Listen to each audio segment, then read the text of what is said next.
Chapitre 10. Le pouvoir magique de la visualisation.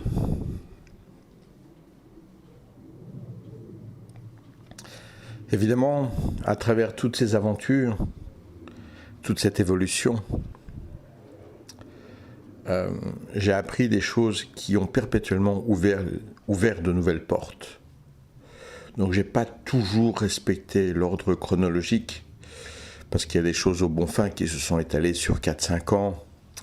Madeleine, elle n'est pas morte tout de suite, j'ai vécu plusieurs années avec elle, donc il y a eu toute une évolution en parallèle que je n'ai pas forcément entièrement détaillée maintenant, parce que quand je passe sur un sujet, c'est plus difficile de suivre perpétuellement strictement l'ordre chronologique, et ça ne vous aiderait pas à comprendre tous les détails. Le maître Omram régulièrement m'enseignait l'art de la visualisation. Il m'était demandé d'être capable de contempler un arc-en-ciel en fermant mes yeux. Et maître Omram m'expliquait que le fait de pouvoir visualiser quelque chose, c'était l'art de créer, c'était l'art supérieur du mental. Si je suis capable de visualiser quelque chose, je suis capable de le créer. En tout cas, c'est le chemin. Si je suis capable de rêver des choses et d'avoir des réponses claires dans mon rêve, c'est le chemin pour être capable d'avoir un esprit victorieux, clair et tranquille. Et à chaque fois que je voulais visualiser l'arc-en-ciel, des images parasites venaient, un manque de concentration, les problèmes de la journée. Et il me fallait perpétuellement me concentrer pour être capable de ramener non seulement cette image, mais plus encore de pouvoir plonger dans telle ou telle couleur de l'arc-en-ciel. Et d'être capable de voir comment mon corps réagissait sur telle ou telle couleur de l'arc-en-ciel. J'étais invité à évidemment contempler les arcs-en-ciel lorsqu'il y en avait dans le ciel, à voir peut-être un dessin ou un poster de l'arc-en-ciel. Et j'étais aussi invité au lever de soleil à travailler avec un prisme qui décompose un prisme équilatéral qui décompose les couleurs de l'arc-en-ciel, et à me plonger dans les couleurs vivantes en travaillant avec un prisme au lever de soleil, lorsque le soleil n'est pas trop fort, et de méditer sur telle ou telle couleur, de me plonger dans tel ou tel état, et de découvrir le pouvoir des couleurs. Chaque couleur amenait un état organique, biologique, énergétique, spirituel, très avancé, très profond, très fort. Jusqu'au moment où j'ai été capable de plonger dans cette même couleur en fermant les yeux. Visualiser l'arc-en-ciel, le voir parfaitement, puis plonger dans telle ou telle couleur dont je pouvais avoir besoin. Puis j'ai été petit à petit amené dans ce travail à travailler sur le testament des couleurs, se plonger dans telle ou telle couleur en travaillant avec des phrases bibliques que j'ai pu retrouver dans le livre du Testament des couleurs du maître Peter de Nove. En sachant que le livre du Testament des couleurs a été aussi publié par Olivier Martin, mais qu'il était très très trafiqué. Et j'ai en ma possession, je ne sais plus où maintenant puisque je ne l'utilise plus en étant aveugle, directement écrit le Testament des couleurs qui avait été copié par Yannick Percherencier directement d'une traduction qui avait été faite par le maître Omram. Et moi, j'ai copié le livre de Yannick Percherencier, donc j'avais un gros cahier cartonné qui est devenu le véritable livre des couleurs sur lequel j'ai travaillé pour visualiser certaines phrases bibliques et être complètement en unité et en harmonie avec l'esprit des couleurs. J'ai aussi développé par la suite, dans l'esprit des couleurs, l'art de lire la couleur. Puis j'ai développé ce qu'on appelle une lecture de couleurs. Donc tout ça, ça s'étale sur des années, qui consiste au fait que si je vous donne, depuis j'ai acheté des filtres, même aujourd'hui en étant aveugle, je peux continuer à l'utiliser. Vous choisissez un certain nombre de couleurs d'après un protocole que je vous impose, si je puis dire, dans lequel je vous guide. Et même si je ne vous connais pas, une fois que vous avez choisi quelques couleurs devant moi, je peux vous raconter toute votre vie et surtout, nous allons dire, la carte d'identité de votre âme. C'est un travail qui est passé par tout un travail mystique avec les années de méditation, de visualisation, qui est arrivé sur l'utilisation d'un outil pratique, et les gens sont foudroyés quand je le fais. Je leur demande de choisir des couleurs, puis après je leur dis ce que ça veut dire, et ils sont sidérés d'exactitude. Et parfois il y a des gens, et je les ai jamais vus, ils s'assiedent devant moi, je fais une lecture de couleurs pendant 1 heure, 2 heures, je leur parle sur eux-mêmes, et c'est fantastique, c'est fabuleux. Parce que c'est une expérience qui va nous amener à comprendre que connaître l'essence des choses, c'est arriver à l'essence même de la connaissance, qui s'applique aussi par des pouvoirs, par des capacités. Donc on parle aujourd'hui, maintenant, véritablement de certains pouvoirs. Le pouvoir de visualiser, le pouvoir de créer, et le pouvoir de matérialiser des choses. Ici, nous ne sommes pas dans l'esprit New Age où je visualise une petite hirondelle qui vole, et nous sommes dans une véritable intensité mentale. Mahanas, le contrôle du vent, est un exercice de contrôle mental complet, d'être un avec l'unité universelle qui est autour de nous, ou être un avec les couleurs, jusqu'à ce qu'on soit tellement avec les couleurs que l'on puisse parler l'enseignement des couleurs, l'énergie des couleurs, que l'on puisse traduire à des gens qui, à travers les couleurs, utilisent le même langage cosmique sans le savoir. Et donc, lorsqu'ils choisissent des couleurs, ils révèlent au niveau cosmique ce qu'ils sont, qui ils sont, leur carte d'identité cosmique, le reflet de leur âme, la spécificité et la recherche de leur âme dans le moment présent. Le véritable travail mystique, le véritable travail profond, quand on n'a pas peur de la vérité, quand on n'a pas peur, malheureusement, des mensonges, on acquiert certaines capacités, certains pouvoirs.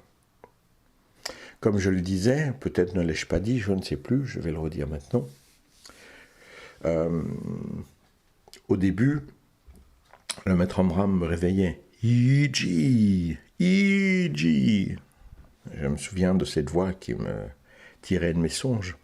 Et par la suite, je dormais, je me réveillais, j'allumais le magnétophone, et le maître commençait à parler. Bonsoir. Et ces choses-là se sont faites naturellement. Et en utilisant le travail des arts martiaux, j'ai appris à contrôler l'hypersensibilité. J'ai toujours souffert de l'hypersensibilité, parce que dès que quelqu'un ne m'aimait pas ou autre chose, je le sentais. Mais avec le maître Amram, cette hypersensibilité s'est développée très différemment. Une hypersensibilité qui se contrôle, qui se sent, qui produit des fruits positifs. Tout comme simplement le fait de se réveiller, allumer le magnétophone, et le maître Amram commence à parler. Puis cette hypersensibilité, avec le temps, est devenue une très forte intuition, une très très forte connexion avec des gens. Et combien de fois après, il m'est arrivé de téléphoner aux gens et de leur parler, et après ils me disaient « tu m'as sauvé la vie ». J'étais sur le point de me suicider, j'étais très mal, enfin. Et d'appeler juste au bon moment, juste la bonne personne. Ceci ou d'autres choses.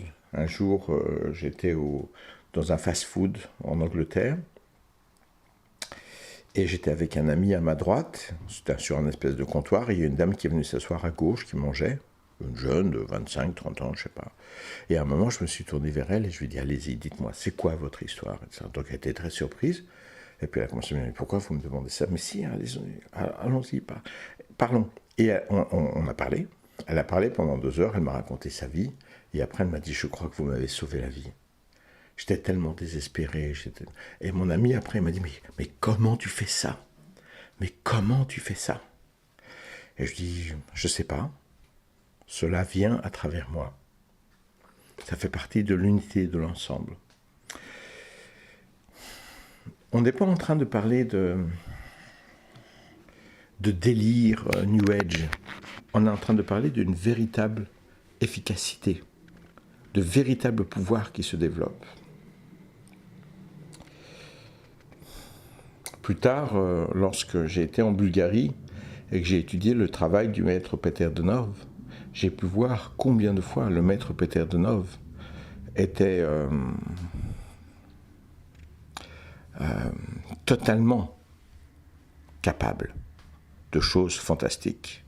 Personne ne sait que le maître Peter Denov a, pendant la guerre de 39-45, sauvé 50 000 personnes, 50 000 juifs, qui, grâce à lui, n'ont pas été envoyés dans les camps de concentration, en utilisant ses capacités médiumniques.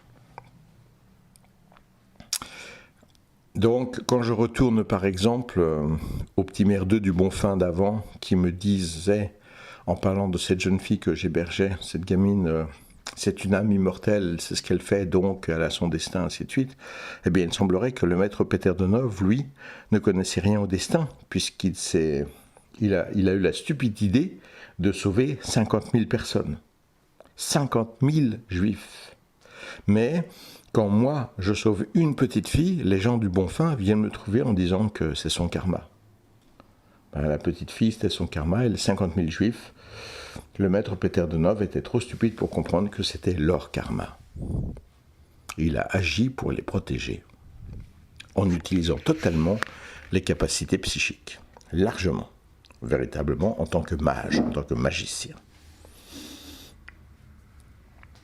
Le maître Omram m'a appris, comme j'avais fait au tout début avec l'histoire des vers, à créer un canal de lumière autour de moi.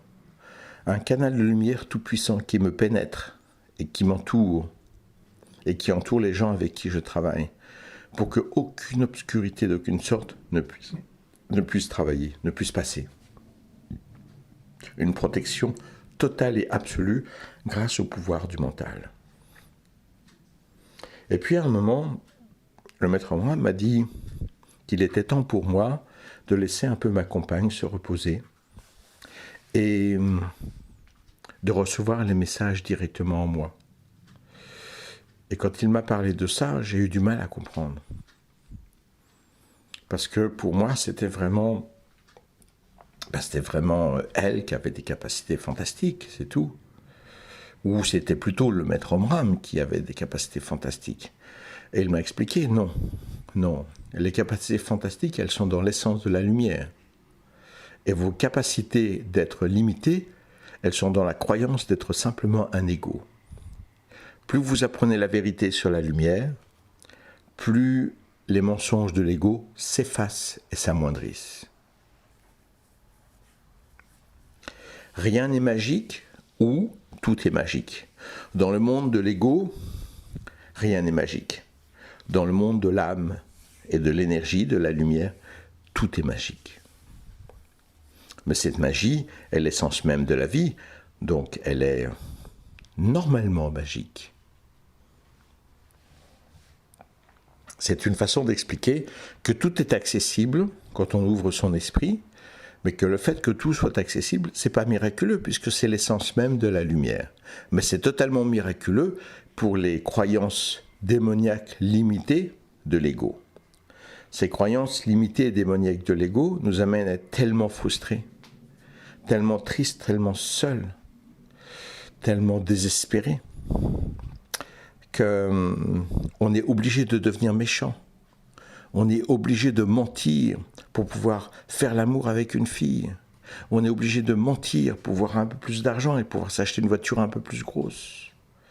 On est obligé de mentir pour justifier les horreurs que l'on a faites. Le principe de l'ego, c'est que mon ego est diabolique, puisqu'il a grandi dans le mal et dans le noir, mais il ne reconnaîtra jamais qu'il l'est. Donc, il devra protéger la société. Il ne pourra pas dire non, je n'ai pas appris la société, j'ai choisi dans la société, car dans la société, il y a une belle liberté et démocratie.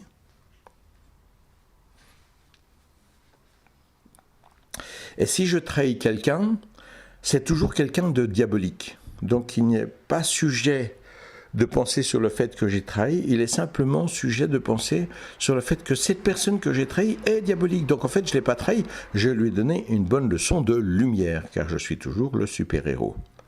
Ainsi parle l'ego.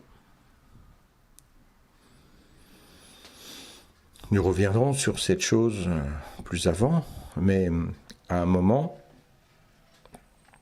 j'étais à Malte et je me suis battu pour la liberté et surtout pour les réfugiés. Les réfugiés qui, à Malte, sont traités comme des animaux.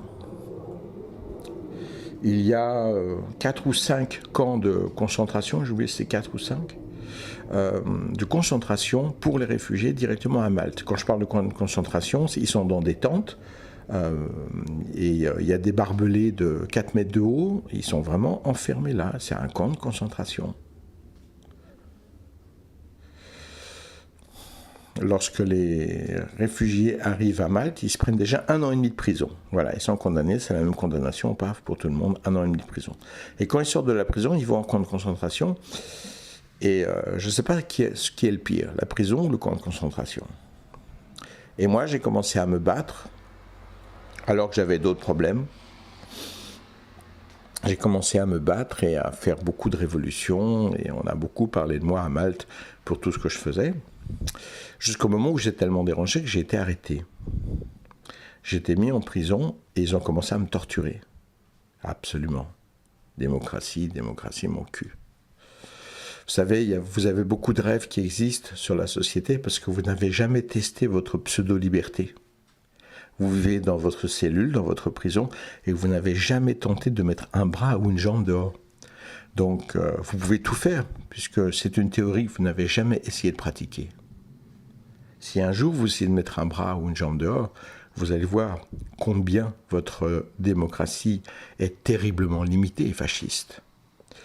Mais vous ne le savez pas, puisque vous avez décrété que la liberté existe et que vous n'avez donc pas besoin d'expérimenter. Donc vous restez dans votre prison. Donc vous êtes libre. Voilà le mensonge de l'ego. Et lorsque j'étais torturé en prison, il y avait mon fils qui était à Malte, mais de l'autre côté, et il y avait aussi ma copine, Pam. Pam a été la joie de ma vie au niveau humain. C'est une fille que j'ai rencontrée qui était totalement détruite. Je l'ai reconstruite totalement. Et c'est une fille qui, d'essence, était brillante, très élevée.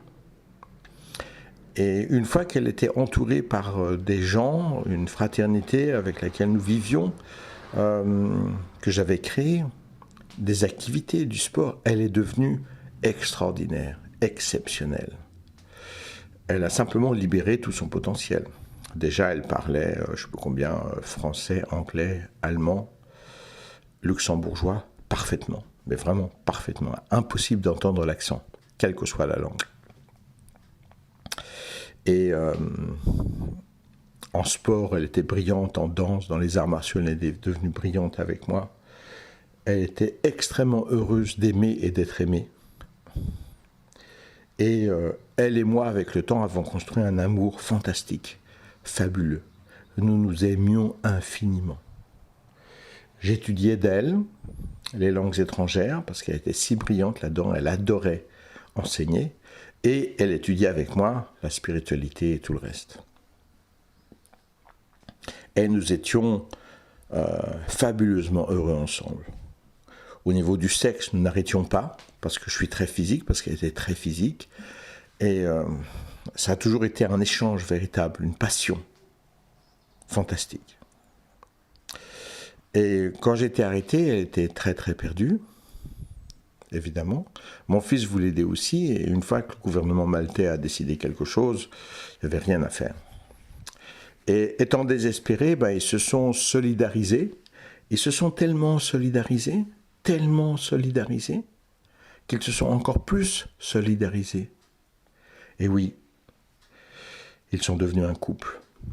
Mon fils a baisé avec ma copine pendant que moi, j'étais torturé en prison parce que j'avais protégé des gens. Quelle horreur, hein? Quelle diablerie. Lorsque vous êtes avec la lumière, le mal est capable de frapper, et de frapper, et de frapper encore, jusqu'à ce que vous tombiez à genoux. Et en prison, je me répétais des choses magiques. Je marche dans la vallée de l'obscur, mais je sais que tu es à côté de moi, et que je n'ai pas peur, et que je ne tomberai pas.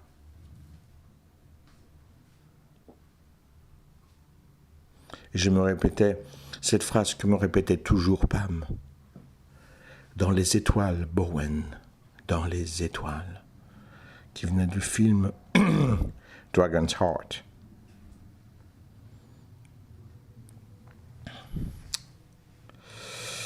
Et lorsque je suis sorti de prison, après 1 an de torture, détruit et aveugle, au bord de la mort, lorsque j'ai rencontré Pam, j'ai voulu la prendre dans mes bras, l'embrasser. J'étais tellement heureux d'être encore vivant et d'enfin la retrouver.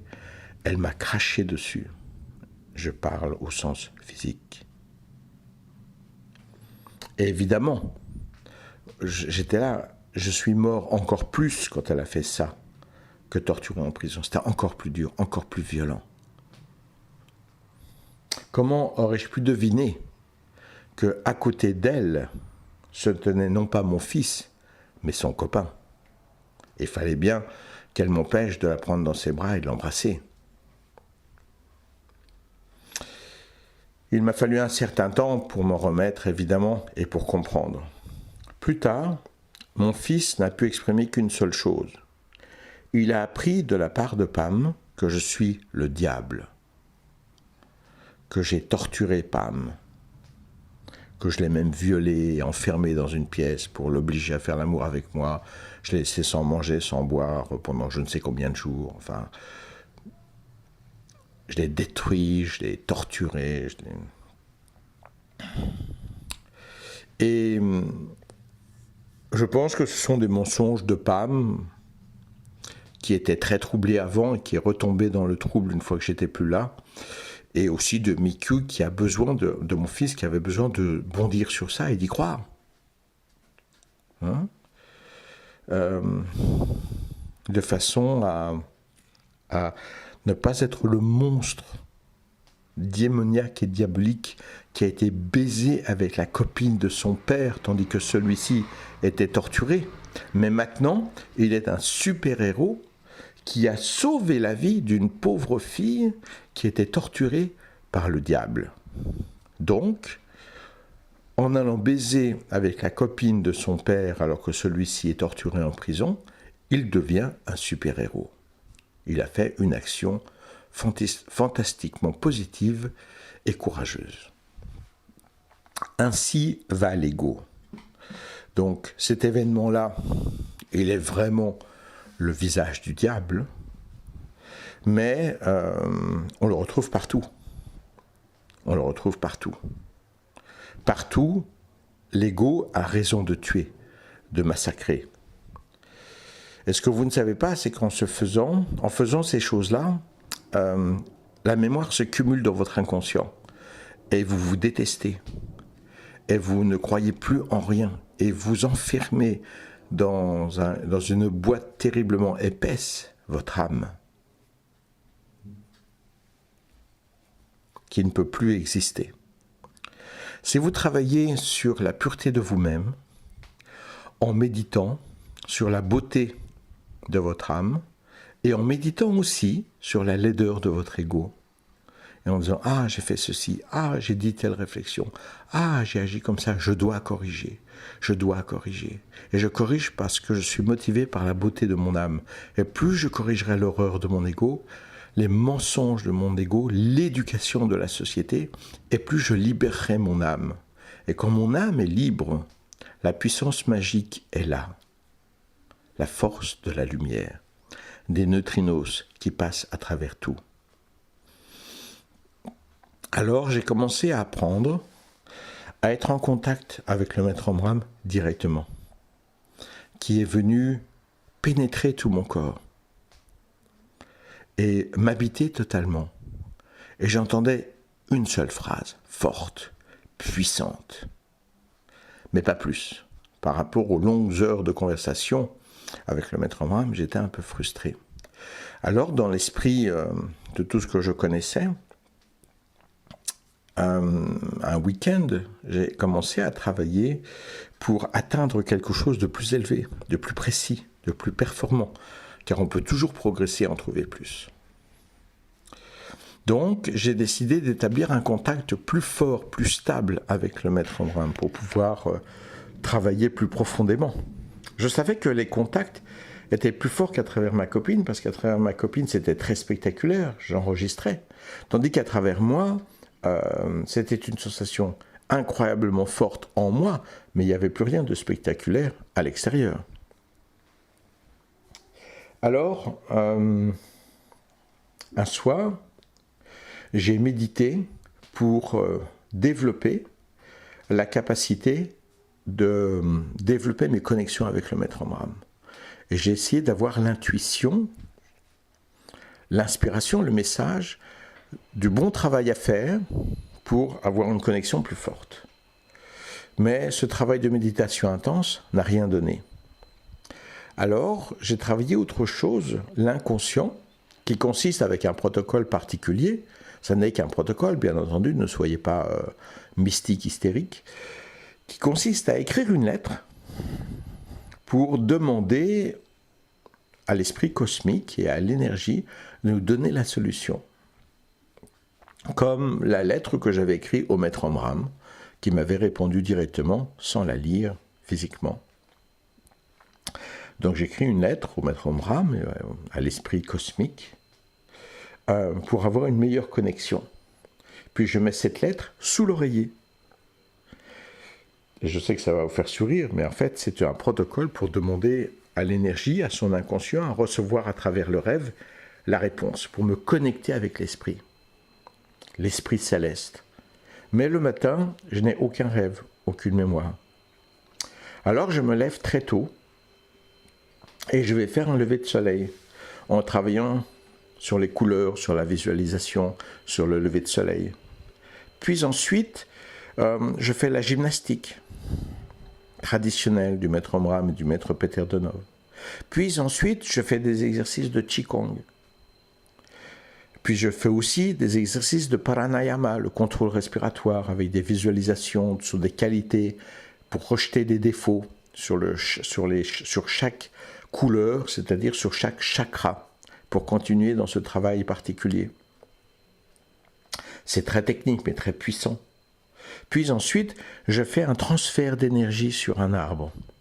C'est-à-dire, c'est rentrer en unité avec l'esprit de l'arbre et comprendre le point de vue de l'arbre, mais recevoir toute son énergie et lui donner en même temps énormément d'amour humain. Et tout ça est très fort, me remplit d'une puissance infinie, mais je n'ai toujours pas la réponse. Alors, je me tourne vers la forêt et je salue la forêt avec ma main droite, comme on le fait à la fraternité. Et je dis simplement merci. Et là, quelque chose me traverse, fort, intense, puissant, cosmique, donnant une seule phrase. Tu as ta réponse. Travaille chaque seconde. Tu as ta réponse. Travaille chaque seconde. Et là, en même temps, j'ai compris. Tous les exercices que je faisais pour avoir la réponse était déjà la réponse. Chaque chose que j'ai fait pour essayer d'avoir la réponse et qui me semblait être un échec, s'est transformée en victoire avec cette simple phrase. Tu as ta réponse. Travaille chaque seconde. Pranayama, transfert d'énergie, Qigong, gymnastique, lever de soleil, visualisation, connexion avec ton inconscient, méditation. Plus tard, j'ai découvert le pranisme, c'est-à-dire l'art de pouvoir atteindre à ne manger que de la lumière, même plus des graines germées, que de la lumière, et donc à ne plus manger du tout. Ça ne se fait pas dans un délire mystique, ça se fait lentement, c'est une transformation légère, mais qui peut prendre cette direction dans la paix, dans l'amour, qui peut s'accomplir. Et cette phrase est revenue de la nature, de Pachamama, de l'énergie de la nature. Tu as ta réponse. Travaille chaque seconde. Tourne-toi vers la nature. Tourne-toi vers l'essence cosmique. Écoute et apprends. Travaille chaque seconde. Quel bonheur que d'avoir ce compagnon qui ne nous trahira jamais. Pas comme les humains, pas comme l'ego. Et ce week-end-là, j'ai travaillé dans un centre où je travaillais pour aider, qui était un centre extrêmement violent. À Sakuni, à Lyon, c'était un centre extrêmement violent où des gens, des jeunes de presque 18 ans étaient censés être en prison, mais ne l'étaient pas encore parce qu'ils n'avaient pas 18 ans. Donc c'était tous des gens ultra violents, il y avait souvent des bagarres, souvent il m'a fallu désarmer des gens avec des poignards, enfin bon, j'utilisais largement les arts martiaux. Et c'était, quand j'allais là-bas, très dur, très violent. Mon record, ça a été 7 KO en un week-end, pas 7 KO chez moi, mais 7 KO chez 7 jeunes différents qui étaient déchaînés, et voilà. Et ce week-end-là, tout était parfait. C'était de l'ordre de l'impossible. J'ai travaillé avec ces jeunes, c'était des enfants adorables. Adorables. Et en sortant du week-end, j'étais là, je me dis, qu'est-ce qui m'arrive? Qu'est-ce qui m'arrive? C'est fantastique ce qui m'arrive, c'est merveilleux. J'ai contact avec la nature, je vais dans un endroit où c'est des super loupards, et c'est tous des petits bébés adorables. Je suis en train de toucher quelque chose. C'est amusant quand j'ai dit « je touche quelque chose », quelqu'un a frappé à la porte. C'est, sans être fanatique, cela aussi, l'énergie cosmique. Il y a une espèce de connexion, de symbiose avec toutes ces choses-là. Comme si tout était cohérent et magique. Et donc, quand je suis monté, j'étais dans ma voiture en train de parler. Iji, ce que tu fais, c'est fantastique. Tu es en train d'atteindre un niveau fantastique. Là, une phrase m'a traversé, forte et puissante. Sois humble. L'orgueil est un bouclier contre ton guide céleste. Sois humble. L'orgueil est un bouclier contre ton guide céleste. Et après, je conduisais très très bas sur ma voiture. Je regardais en dessous du volant pour regarder devant. Ok, bon, d'accord. Et quand on est en contact avec ça, il y a un tel scénario, une telle puissance, une telle force. Et puis j'ai appris à être de plus en plus en contact avec le maître Abraham. Un autre week-end, en travaillant avec le même centre, j'étais avec ces mêmes jeunes, nous étions dans une galerie marchande, puisque je travaillais le week-end avec eux, et j'étais vraiment épuisé. Et je me suis dit, je vais m'acheter un livre du maître Abraham. Les œuvres complètes, c'est des grands livres blancs. Donc je me dis, je vais m'acheter ça vite fait. Donc je suis rentré dans une librairie, j'ai dit aux jeunes, vous ne bougez pas. Et je savais que je devais sprinter à toute vitesse, parce qu'au bout de 2 minutes, ils avaient vidé 3 magasins. Donc vous ne bougez pas. Et je suis rentré dans la librairie, j'ai vite acheté un livre de Maître Omram, et hop, j'arrive à la caisse, et je vois, oh mince, je me suis trompé. C'est pas le livre de Maître Omram. C'était un livre qui ressemblait un peu, j'avais vraiment fait très vite, et c'était Dialogue avec l'ange de Gita Malache. Je regarde le 4e de couverture, c'est quelqu'un qui était en contact avec des anges. Je dis, oh, bah alors ça c'est rigolo alors. Bon bah tant pis, je l'achète, j'avais pas le temps de repartir et tout, donc je l'ai acheté. Et en une semaine, peut-être maximum, j'ai lu ce livre. Ça m'a foudroyé, parce que quelque part, c'était aussi mon histoire, c'était ce qui était en train de se passer avec un scénario un peu différent, mais c'était aussi ce qui était en train de se passer. Et quand j'ai fini le livre, je me promenais à Lyon, et je marche l'après-midi, je me retrouve nez à nez, j'étais libre, je me retrouve nez à nez avec une affiche, conférence de Gita Malache. Oh, bah c'est quel jour? Oh, bah c'est aujourd'hui. Bah c'est oh, bah c'est maintenant. Bah c'est où? Oh, bah c'est juste la rue à côté. Ah, je ne pouvais pas faire autrement. J'ai dû y aller. Donc je suis rentré et j'y suis allé. Et c'était un micro ouvert. Open mic, je ne sais pas si on dit comme ça en français. Donc on pouvait discuter avec... on prenait le micro, on posait des questions.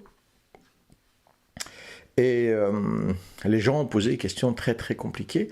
Et moi j'ai posé une question qui venait de mon cœur, simplement parce que c'était quelque chose qui me troublait. Et à un moment j'ai pris le micro, et en fait j'ai fait référence à ce que je vivais, parce que c'est ce qui m'est arrivé la première fois où le Maître Omram est venu. Et je lui ai dit, Gita, lorsque les anges sont venus pour la première fois, votre cœur s'est enflammé. Votre âme a explosé de joie, de bonheur.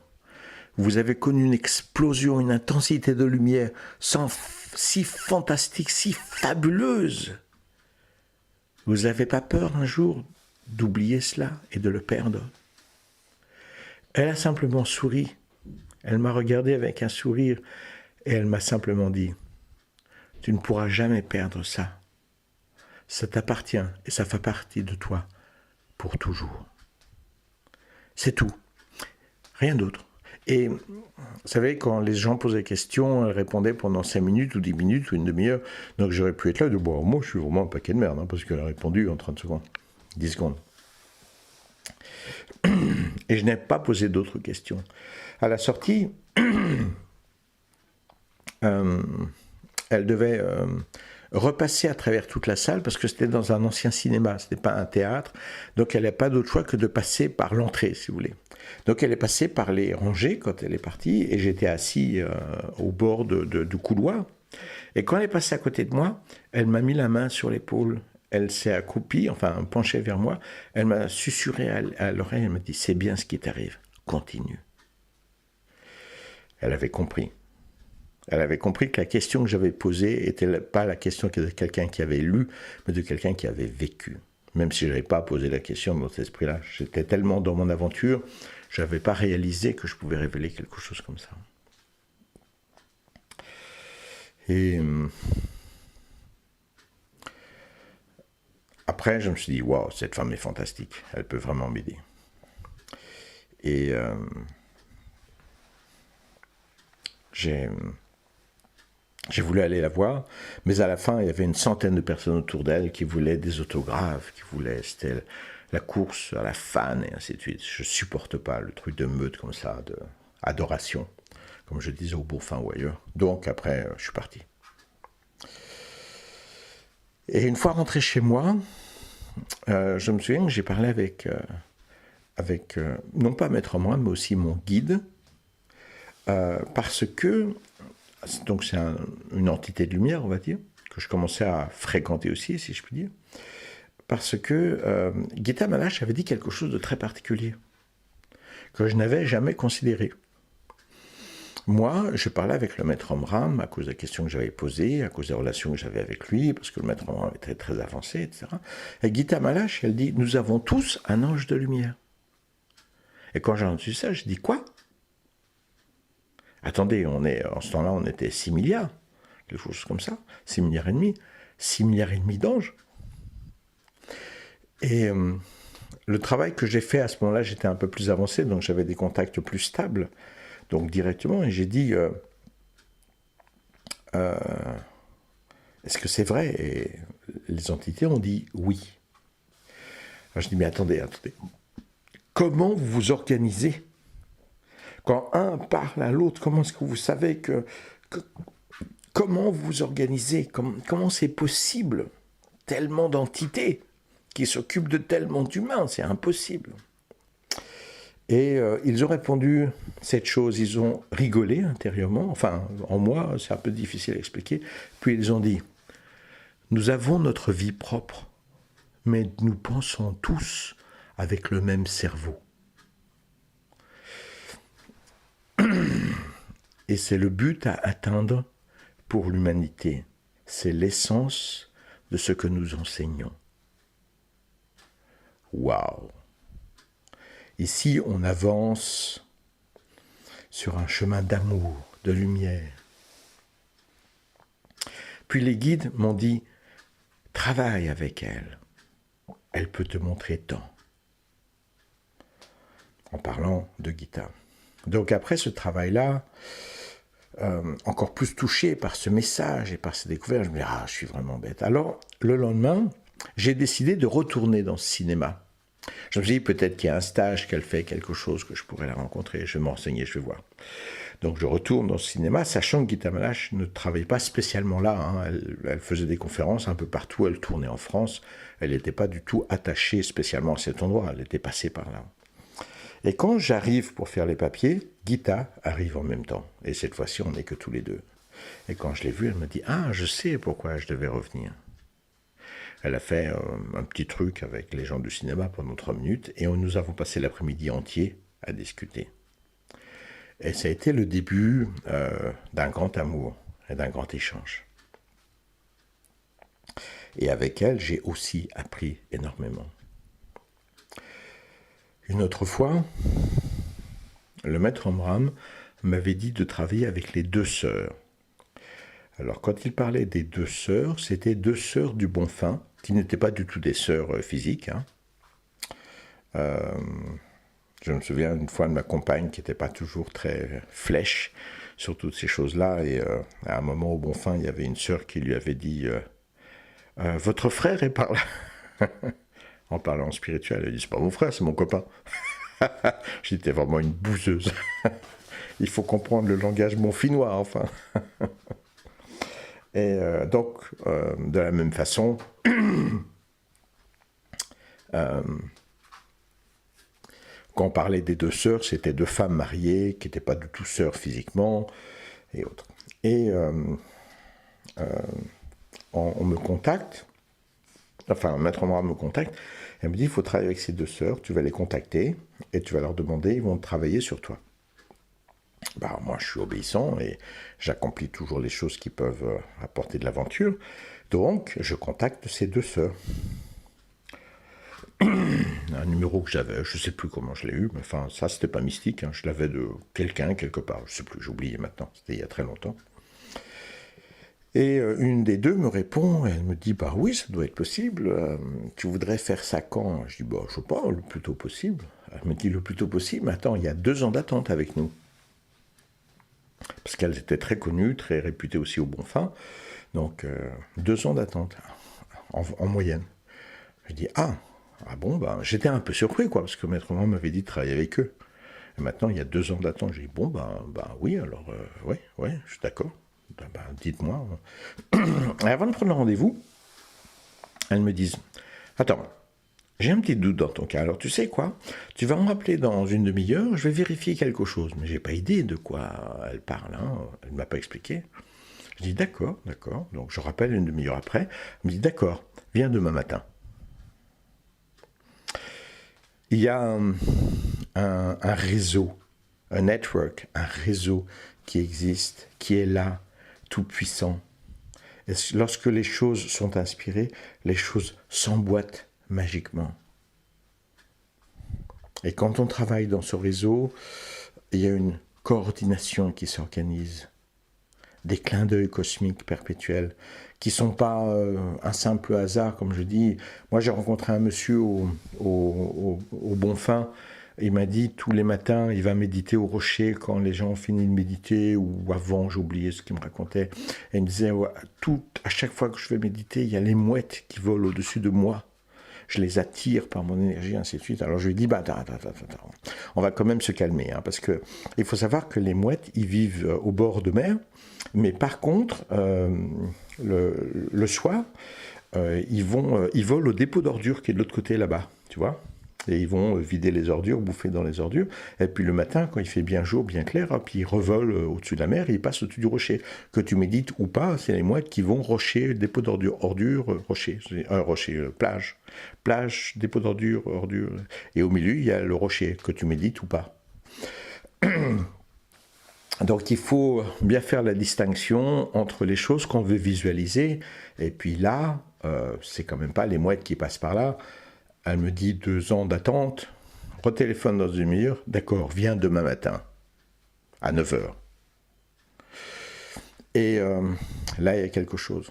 Plus tard, donc j'ai travaillé avec elle, c'était très très très fort, et ça a énormément aidé à clarifier encore une fois, à nettoyer le corps de certaines forces négatives, diaboliques, tristesse, rage, colère, etc. Et plus tard, je m'étais inscrit pour un stage avec elle. Et là, j'ai demandé aux forces célestes, j'ai dit, quand je vais rencontrer les deux sœurs, est-ce que j'ai quelque chose de particulier à faire? Et les entités me disent, il y aura une conversation sur la pureté. Et la pureté est une chose très importante que tu as commencé à travailler avec elle et que tu devras approfondir avec elle par une longue conversation. Ok. J'étais fort surpris parce que j'allais à un stage qui commençait à 9h du matin jusqu'à 10h du soir. Il y avait énormément de monde et une conversation sur la pureté. Je me dis, à moins que ça soit un travail qu'on fait tous ensemble à un moment, je ne vois pas comment je pourrais avoir une longue conversation avec elle sur la pureté. Mais bon, de toute façon, j'y vais, on verra bien. Le lendemain matin, vers les 4h du matin, parce que c'était très loin, 5h du matin, 4h, je suis dans le parking, je prends la voiture, j'ai essayé de réparer le moteur, j'ai pas réussi, je ne suis jamais parti. Donc je suis rentré chez moi, très en colère et très frustré, parce que ce stage était très important pour moi. Et encore plus avec la preuve absolue que les contacts divins, c'était de la folie furieuse. Car si j'avais été en contact véritablement avec des entités, elles auraient su, puisque j'avais fait ça le soir, que ma voiture était déjà en panne. N'est-ce pas là une preuve que j'invente tout? Alors, je suis très en colère et je me dis, bon, je fais plus ce truc-là, je suis débile, je suis en train de m'enfoncer dans la folie. Et je rejette ça.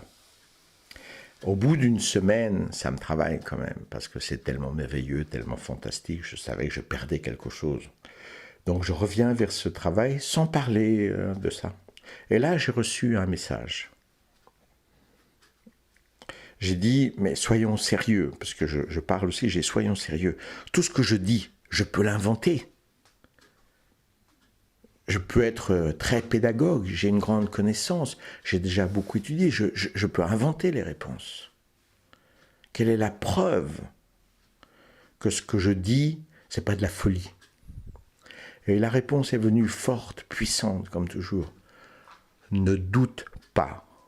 Le doute mène à la folie. Vous allez dire que c'est une réponse très simple, mais c'est une réponse forte et puissante. Alors, j'ai travaillé dans l'esprit samouraï. J'ai ignoré cette erreur que j'avais faite et je me suis concentré sur mon travail. 6 mois plus tard, pour mon travail professionnel, j'étais dans le sud de la France. À ce moment-là, j'habitais à Lyon.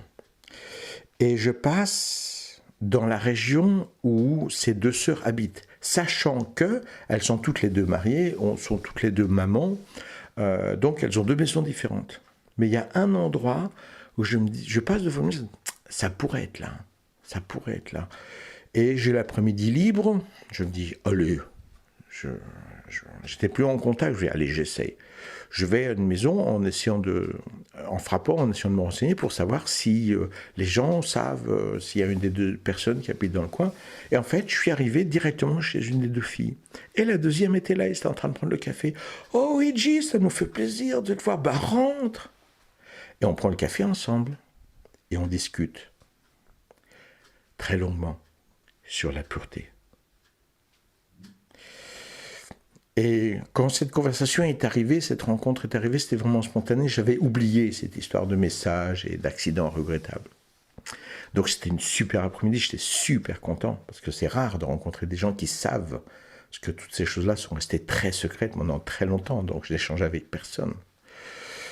Et après, je sors, j'étais super content, puis je conduis 3 kilomètres, je dis mince, et je reconnecte les choses ensemble.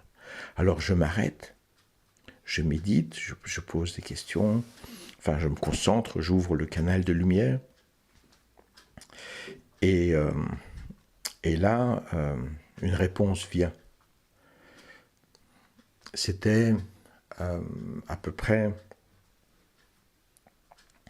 nous t'avions dit que tu aurais une conversation sur la pureté. Et nous t'avions dit que la pureté est une chose extrêmement importante. Et le doute salit la pureté. Tu dois être dans l'unité totale, la foi et la force complète. Nous t'avions dit qu'il y aurait une conversation sur la pureté. Nous ne t'avons jamais dit quand.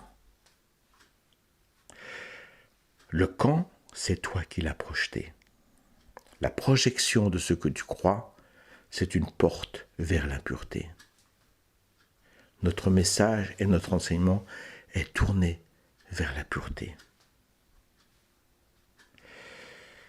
Et ils ont donné la date précise du stage que j'avais oublié, tu as étudié la patience et la foi. Ne doute jamais. Le doute mène à la folie. J'étais tellement touché par ça. Ma conclusion était de dire, c'est génial. C'est d'une puissance pédagogique cosmique, c'est génial. Et finalement, que ce soit moi qui l'invente, ou que ce soit les guides, je m'en fiche totalement, parce qu'il y a un génie. Je suis en contact avec une force géniale, et de savoir d'où elle vient ne m'importe pas.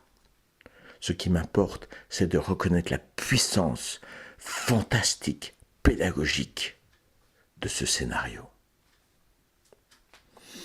Et ça est plus fort que tous les livres et que tous les discours que vous pourrez entendre. Les guides célestes ont une puissance pédagogique, de scénario merveilleux, incroyable. Si nous, en tant que profs physiques, on pouvait dépendre de scénarios, on pouvait utiliser des scénarios comme ça, nos élèves seraient pulvérisés au plus haut sommet. Malheureusement, nous ne pouvons que parler, enregistrer des choses, expliquer.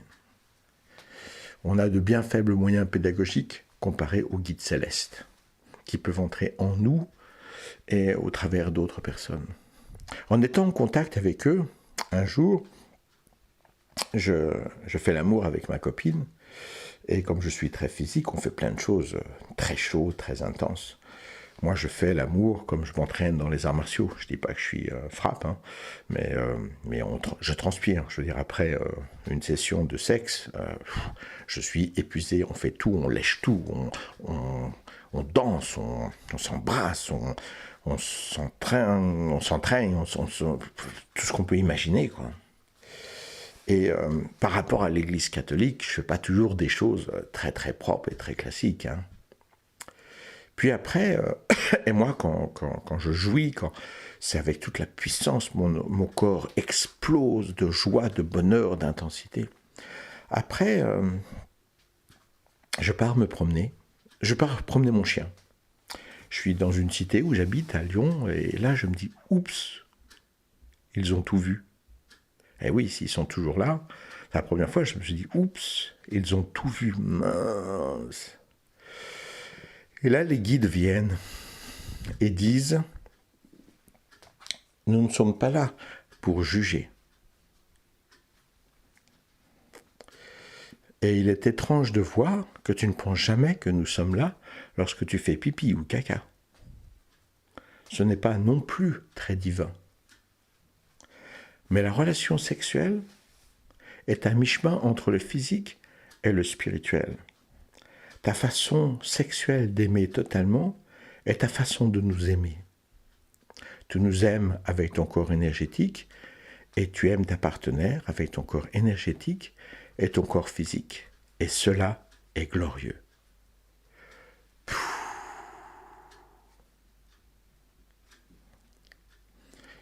Cette pédagogie de travailler sur les imperfections, sur les faiblesses, sur l'orgueil, et en même temps de toucher, d'accepter des choses, c'est tellement puissant, c'est tellement motivant. Un jour, je pars en randonnée, comme je faisais souvent, en Ardèche. Des fois, j'habitais en Ardèche, des fois, j'habitais à Lyon. Des fois, c'était à Lyon, ou Vienne, qui est juste à côté de Lyon, et des fois, c'était à Vals-les-Bains, qui est une petite ville à côté d'Aubenas, en Ardèche. Donc, j'ai eu des périodes où j'habitais soit dans un coin, soit dans l'autre. Et aussi, évidemment, j'ai habité assez longtemps à Fréjus, qui était directement dans le sud, selon les périodes. Donc, à ce moment-là, j'étais, par exemple, en Ardèche. J'ai fait une randonnée en Ardèche. Je ne sais plus si j'habitais là, mais pendant une dizaine de jours. Et la plupart du temps, comme je disais, j'étais nu. Je marchais au soleil, caché de la vision des gens. Je me faisais bronzer. Souvent, quand je revenais, ma copine me disait « Oh là là, t'es noir !» Je me bronzais sur les rochers, souvent en écoutant les cascades. Enfin, j'adorais ça, quoi. Et un jour, couché dans l'herbe, avec une super forme, je me suis masturbé. Ah oui, parce que j'étais bien, parce que mon corps était vivant, parce que ça faisait des jours que j'étais seul, et je me suis masturbé. Et puis après, j'en ai parlé au guide. Ah oui, la masturbation. Et ce qu'ils ont simplement dit, c'est quoi de plus naturel qu'une source bouillonnante et jaillissante au milieu de la source bouillonnante et jaillissante de la nature. Ben voilà. Si je voulais être coupable, c'est raté.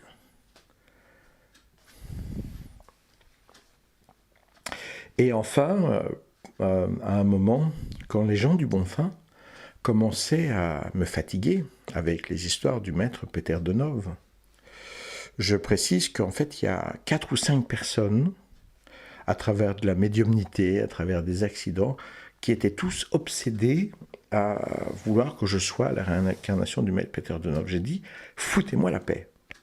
J'étais vraiment très en colère. Et un jour, je vais au rocher, donc là j'étais à côté, à Fréjus, je vais au Capitou, au rocher, et là, puisque j'avais appris avec le temps à me brancher avec d'autres entités, des entités différentes, Maître Omram, le guide de lumière, un groupe d'âmes de lumière, une entité sur la musique, enfin différentes entités. Je me suis dit, j'ai jamais invoqué le maître Peter Denove. Lui qui était si élevé, qui était le maître du maître Omram, j'ai jamais invoqué le maître Peter Denove. C'est stupide. J'ai jamais pensé. Donc je suis là, au rocher, je crée un canal de lumière et j'appelle le maître Peter Denove.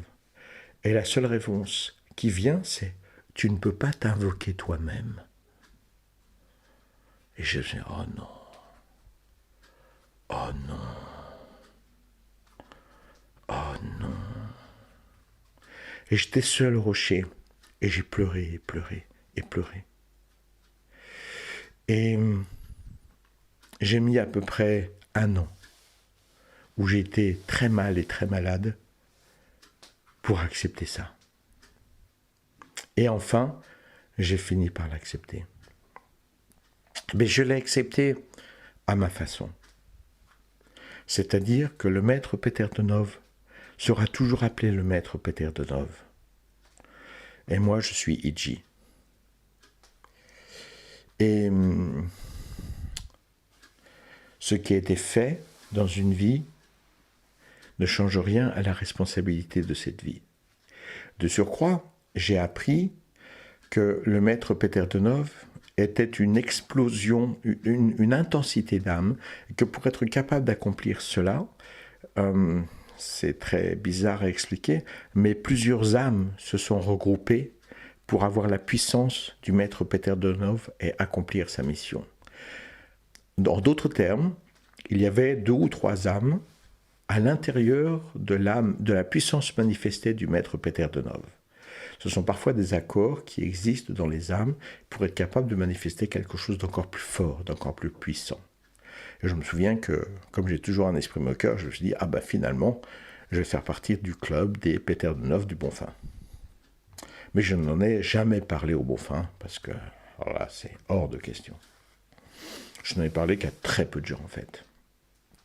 Maintenant, vous allez dire, bah maintenant t'en parles, c'est rigolo. Oui, maintenant j'en parle, mais j'en parle à des gens qui ne connaissent absolument pas, pour la plupart d'entre vous, le maître Omraam ou le maître Peter Donov, et ça veut rien dire pour vous, parce que Peter Donov, ça ne veut pas dire grand-chose, pour la plupart d'entre vous.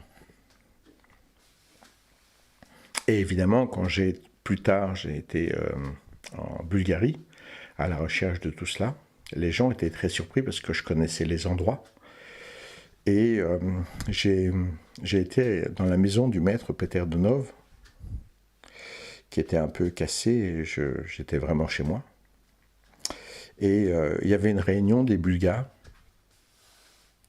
des disciples du maître Peter Donov, et devinez quoi, quand j'étais là-bas, ils ont fait une réunion sur les rayons des couleurs. Je connais un petit peu les rayons de couleurs, n'est-ce pas?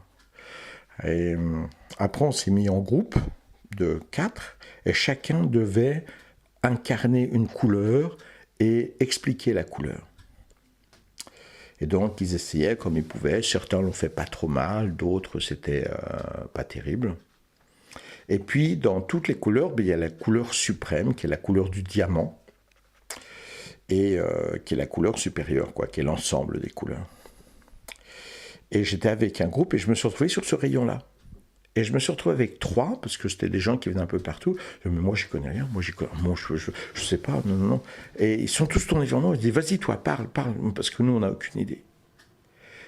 Et donc, au bout d'un moment, au lieu d'être à 4, je me suis retrouvé seul. Et quand ça a été le tour des rayons de la couleur diamant, ben, je me suis levé et je leur ai expliqué la couleur du diamant, avec tout l'enseignement que je connais.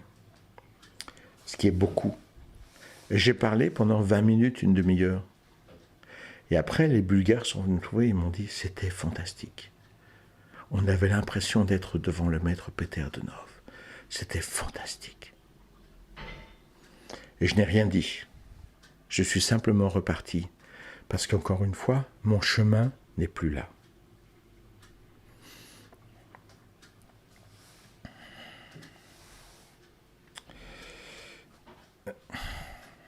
J'ai fait l'expérience avec une élève qui était très très forte en astrologie, parce que j'aime bien faire de la vivisection, si je puis dire, même si j'ai largement combattu la vivisection quand j'étais plus jeune. J'ai présenté une fois donc mon thème astrologique de Peter Donov, puis le thème astrologique de la mort du maître Peter Donov, puis le thème astrologique de la naissance de Iji. Et l'astrologue a trouvé ça fantastiquement intéressant. Il dit, voilà ce que le maître Peter Donov a accompli dans sa vie, à sa naissance, à sa mort. Si on fait le thème astrologique, on voit qu'il a accompli ça et ça et ça. Et puis, pendant la mort, il a accompli ça, ça et ça. Et toi, quand tu es arrivé, tu as pratiquement le même thème astrologique que le maître Peter Donov, avec quelques petites différences là et là et là, des choses qui ont été accomplies. C'est fantastiquement cohérent et clair. Là, je ne fais que répéter ce qu'elle dit, hein, parce que l'astrologie et moi, c'est pas exactement ma spécialité. Mais c'est intéressant de pousser des jeux comme ça très loin. Un jour, j'ai été voir une dame à Toulouse qui s'appelait, elle est décédée aujourd'hui, Annie Mouret. Annie Mouret, en hébreu, si je dis Annie Mouret, ça veut dire « je suis un professeur ». Et son nom, c'était Annie Mouret. Annie, A-2-N-I-E, Annie Mouret. Et c'était une médium la plus fantastique que je n'ai jamais rencontrée. Elle m'a parlé pendant 7 heures. 7 heures où j'ai tout enregistré. Pas 1 minute d'erreur. En ce temps-là, je travaillais avec le maître Omram qui m'avait dit de travailler sur un traumatisme qui m'était arrivé quand j'étais enfant.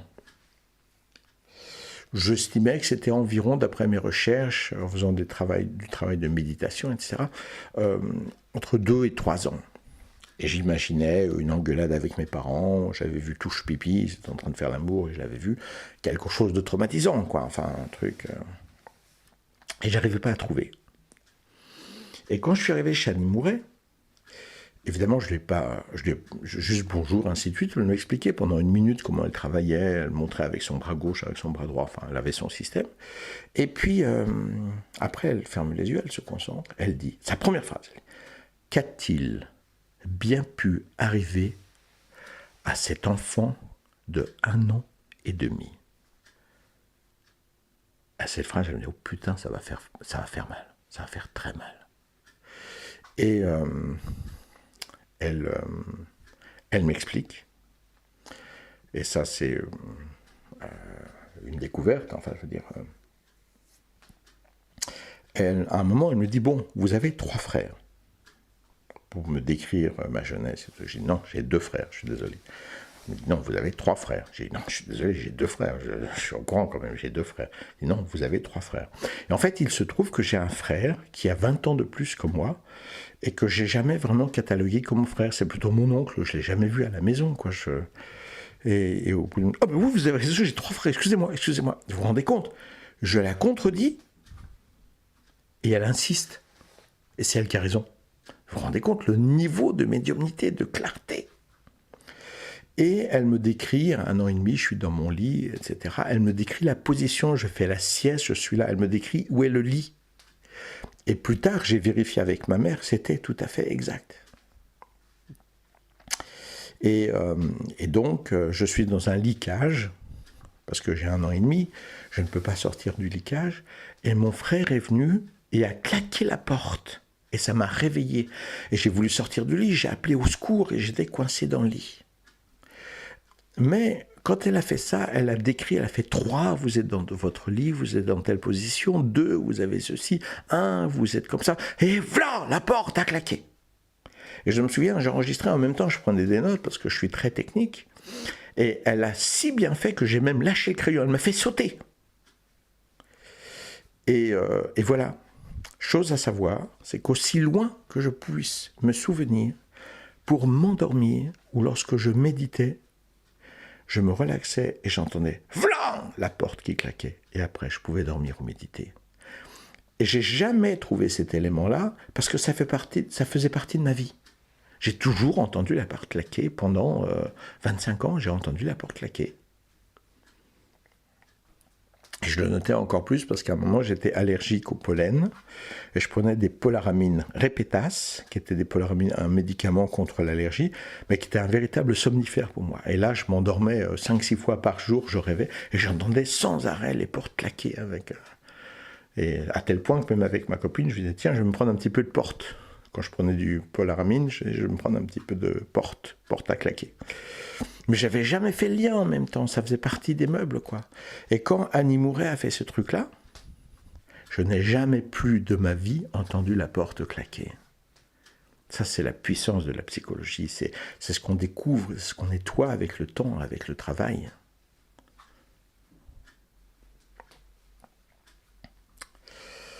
Et nous avons parlé du maître Peter Dnov, ou plutôt on en a parlé, et elle m'a dit, oui, votre travail est fini, cette vie est finie, mais pourtant votre vie d'aujourd'hui n'est une prolongation.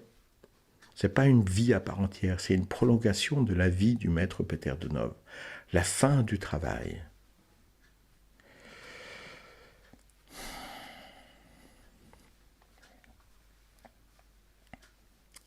Je spécifie par exemple que quand j'avais rencontré Annie Mouret, il y avait plusieurs médiums qui commençaient à tourner autour de moi, qui s'intéressaient l'étoile montante, parce qu'ils voyaient que je pouvais faire plein de choses. Et donc, moi j'avais besoin de savoir, c'était un peu difficile, j'étais assez débutant encore, et j'ai donné plusieurs noms. Et à chaque fois, je disais quel est le niveau. Et elle notait sur 20. Et elle disait, oh, celle-ci, donc je crois qu'elle montrait positif à gauche et négatif à droite. Donc elle montrait avec sa main en descendant, c'est 2/20. Essayez de l'éviter. Après une autre personne, 3/20. Essayez de l'éviter. 2/20. Essayez de l'éviter. Elle a descendu plein de médiums qui tournaient autour de moi, ce qui m'a permis de clarifier plein de choses. Et puis à un moment, j'ai demandé aussi au niveau de Madeleine Chavanon. Elle est descendue à 18. Elle s'est arrêtée à 18, elle dit. Alors elle, c'est pratiquement la quasi-perfection sur Terre, hein, parce qu'elle parlait comme ça avec un accent un peu toulousien. Et puis, donc ça c'était très positif. Puis après, mais fin de vie. Dans 6 mois, elle est partie. Et 6 mois plus tard, Madeleine était morte. Alors qu'au moment où elle a dit, oui, Madeleine était âgée, mais elle était en pleine forme. Annie Mouret avait raison à la date près. Annie Mouret ne recevait les gens qu'une seule fois dans la vie. Tel cas, c'était son protocole. Moi, à un moment, elle m'a contacté, elle m'a dit « Les guides veulent vous reparler ». Et donc, j'étais même en urgence avec le TGV pour être au rendez-vous. Elle m'a dit « Venez demain, les guides veulent vous parler ». Et je sais que c'est une chose qu'elle a fait avec personne, ou pratiquement personne. Et bon, ce qu'elle m'a raconté, c'est encore une autre histoire. Mais les guides sont capables d'utiliser, les guides de lumière sont capables d'utiliser tout le réseau de lumière qui existe à travers une personne, à travers une autre, à travers soi-même, à travers les éléments, à travers les animaux, partout, en toute chose, en tout lieu. Et les choses se connectent petit à petit, d'une façon magique et intense.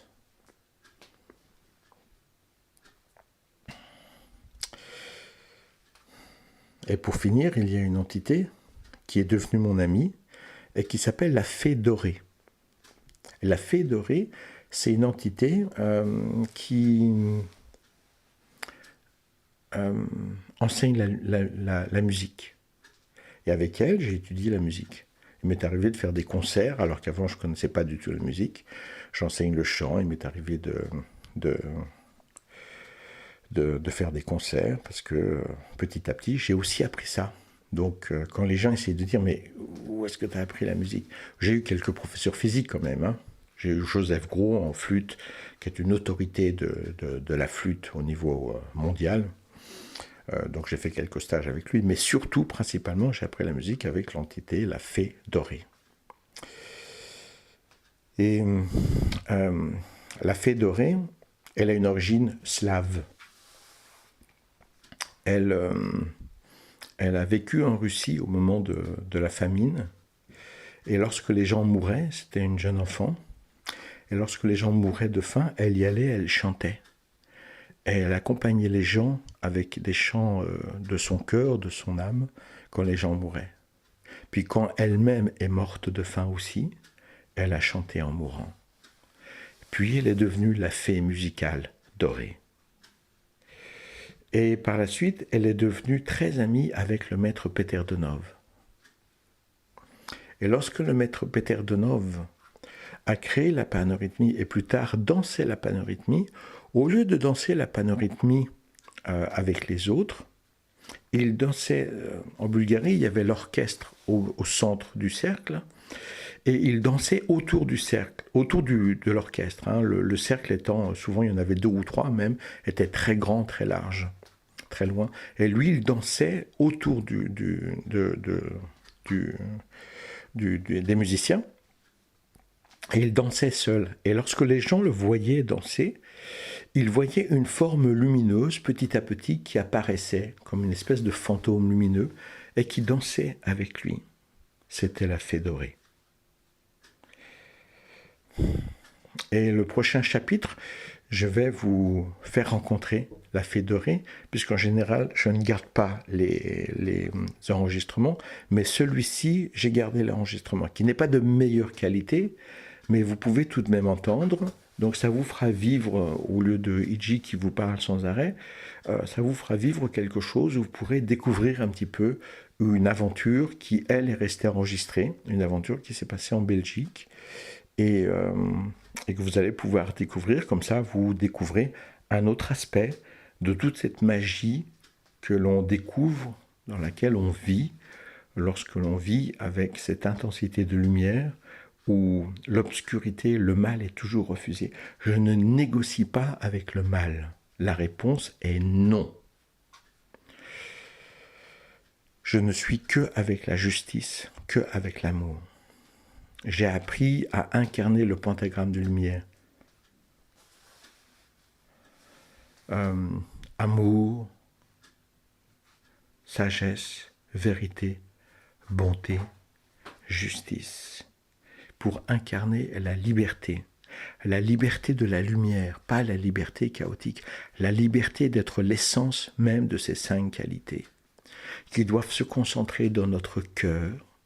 Et notre cœur, chaque battement est une pulsation électromagnétique qui irradie dans tout notre cœur et qui programme nos cellules et l'ADN pour n'être plus qu'en vibration totale de toutes ces choses-là. Un jour, j'ai été voir un monsieur qui travaillait sur les corps énergétiques. Et comme je suis diabétique et que je suis faible, mais que j'ai une très grande volonté, ça ne se voit pas. Maintenant, plus en étant aveugle et ainsi de suite, mais dans ce temps-là, ça ne se voyait absolument pas. Et donc, j'ai été voir ce monsieur qui travaillait sur un système de vibration particulier. Il disait, voilà, quand vous avez 0, vous êtes mort, 1000, 2000, 3000, vous êtes agonisant, 4000, vous êtes très très faible, très très malade, et 7000, vous êtes bien. 7500, vous avez une forme olympique. Donc, voilà, il explique d'abord son truc, quel que soit son système, et puis il se concentre sur moi avec son pendule, ses systèmes, quels qu'ils soient. Et il me dit, voilà, je regarde en général votre corps, et il me dit, vous êtes à 7500, vous avez une pêche incroyable. Vous avez une forme fantastique. Et en moi-même, je me disais, toi, je ne vais pas te payer. Hein, et après, il me dit, maintenant, je vais me concentrer sur votre corps organique. Je dis, ok, très bien. Donc, il fait la même chose sur le corps organique, et il trouve 4000. Et là, il dit, je comprends pas, attendez, je comprends pas, c'est pas possible. Vous avez 4000 sur le corps organique, vous êtes complètement détruit, mais vous avez 7500 en général, c'est impossible, je comprends pas. Et le corps organique, bon, ça touche le diabète, ça touche tous ces trucs-là. Et là, je me suis dit, peut-être que je vais te payer finalement quand même. Hein. Puis après, il se concentre sur le corps mental. Et le corps mental, il trouve 7500. Je dis, attendez, le corps mental, vous ne pouvez pas avoir 7500 en ayant un corps organique à 4000 parce que vous êtes faible et ainsi de suite, vous n'avez pas l'intensité. Je ne comprends pas. Puis après, il se concentre sur le corps spirituel. Même chose. Et il monte, et il arrive à 40 000. Alors qu'il me dit 7500, c'est la même chose, c'est le même niveau pour tous les corps. Alors il arrive à 40 000 ou 45 000, 40 000, 45 000, un niveau très élevé comme ça. Puis ça me dit, waouh. Et il me regarde très surpris, il me dit, vous avez déjà entendu parler du channeling, de l'inspiration des guides de lumière? Et je me suis dit, bon, je crois que je vais être payé finalement. Donc, encore une fois, la spiritualité, elle se construit pas dans le délire, mais vous faites des expériences, vous testez, vous allez plus loin. Une fois, j'ai une amie qui a été voir une médium à Fréjus. Je ne sais pas qui a été voir, elle m'a dit que c'était une femme très renommée, qui avait le titre de truc, machin, truc bidule. Paraît-il qu'elle est très forte, je l'ai jamais rencontrée, je la connais pas. Donc elle m'a dit des trucs, c'est elle qui m'en a parlé plus tard, après mon amie, elle me dit, attends, elle m'a dit des trucs très justes sur ma vie, ainsi de suite. Et puis, comme c'est une fille qui m'aimait beaucoup, elle m'a dit, je voudrais que vous me parliez, elle voulait comprendre un petit peu sur moi, donc elle a dit, voilà, je vous ai amené la photo d'une personne, je voudrais savoir un peu plus sur lui, ou les relations que je pourrais avoir avec lui. Donc elle présente ma photo. La médium dit simplement, sur lui, je peux absolument rien vous dire, j'ai pas le droit. Par contre, si lui veut bien se déplacer, je serais enchanté qu'il me fasse une séance. Parce qu'il est largement au-dessus de moi. Donc, forcément, la fille m'a rapporté ça en disant, je comprends pas. Je me dis, moi non plus, je comprends pas. Découvrir la force de la lumière, c'est aussi vraiment travailler sur son humilité. Et à chaque fois qu'il y a des choses, rester dans la pure foi de la connexion, mais dans le chemin de l'humilité. C'est pas parce que votre âme est grande que votre ego doit s'enorgueillir. Plus votre âme est grande, plus vous reconnaissez la puissance de votre âme, le rôle de votre âme, la présence de votre âme et de la lumière dans la vie, et plus votre ego est discret. Et pour les gens, c'est très difficile à comprendre parce que je reconnais les capacités, je reconnais les faits, la vraie connaissance. Et je rigole totalement sur le cinéma de l'opinion et de l'orgueil de l'ego qui ne s'est construit que dans le monde de l'obscur de notre humanité présente.